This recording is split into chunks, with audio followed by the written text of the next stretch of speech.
So I added some paper mache because the eyelids were falling off because air dry. Clay and I are not best friends. I don't even care. I'm not looking for perfect. I am looking for functional, and it's working now. I just gotta put a few more layers of pink paint on, and then I am ready.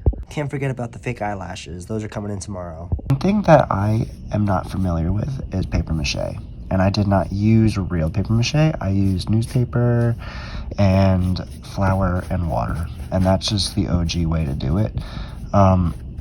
It's one way. But you know, I love now that the eyelids are actually staying where they're supposed to be. And with the paper mache that's showing with the lines, I'll probably sand it down so it all blends.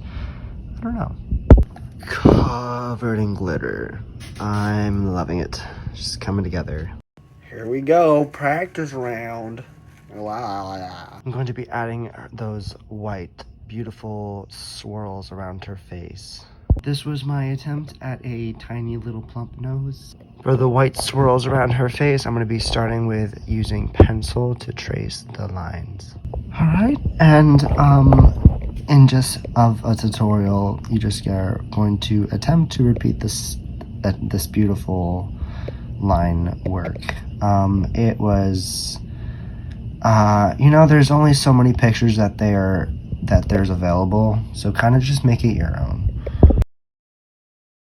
All right, yeah, let's do the upper eyes. There's not many options or references for the top layer of her eye makeup for the mask, so just make it your own. I have all the lines painted on. I'm gonna be covering the lines in some glitter now. For applying the glitter, put some Mod Podge and pour your glitter onto the Mod Podge so it sticks. And apply. All glitterified. The last step is her lashes. I'm still waiting. Tell me what you guys think. I cannot wait to recreate Melanie's new outfits for her new album. I'm so excited to model, and I can't wait to show you guys what I create. Thank you guys so much for watching. Please follow for more updates and for more projects coming soon. Very, very soon. Yay, portals. Mwah. Love you guys.